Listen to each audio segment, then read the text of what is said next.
Yeah, Victoria, I'll go to you, and I want to bring up photos that I was studying before we went on air. These are of protests in Tehran as missiles were being launched from Iran into Israel.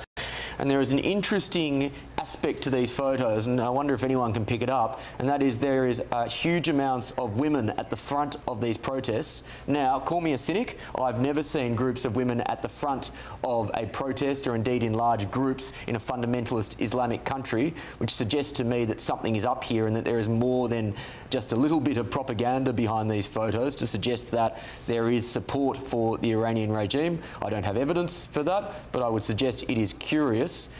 How do you think and it's hard to know, but do you think that this represents legitimate support for the Iranian regime or potentially propagandist information?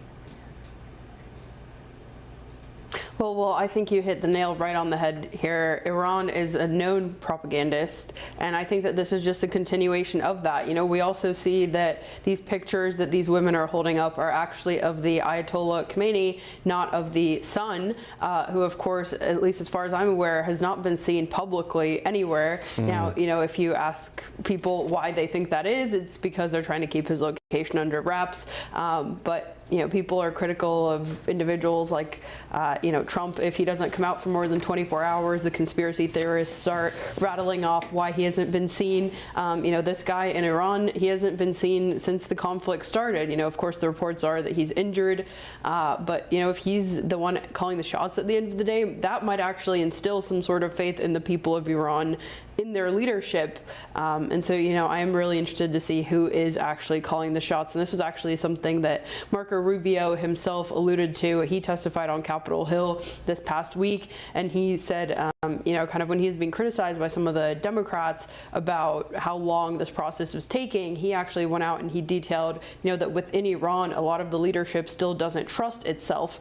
And so I think that that's interesting to point out, is that, you know, I think as far as that we know as the West, and as far as our intelligence services and our government leaders are conveying to the majority of the U.S. public, there's a lot of mistrust within Iran, not only with the regime, but also within the regime as well. Yeah, well, Victoria, on the point that Matt just made on the need for Iran to negotiate in good faith and the fact they're not doing so, that's not a surprise. Iran haven't negotiated in good faith since the fall of the Shah. They have never stuck to any agreement that they have said they would stick to. What should give us any confidence that even if Donald Trump does find a deal in the coming days or weeks, it will actually be worth the paper that it's written on? Well, what Trump also said in his Meet the Press interview that aired today is that he is actually willing to send in U.S. troops to clear what he called the nuclear dust, basically to make sure that there is no trace of any kind of nuclear material left in Iran. And he's willing to put U.S. troops to do that, which I think, you know, is something that raised some alarm among some people that I saw, particularly online.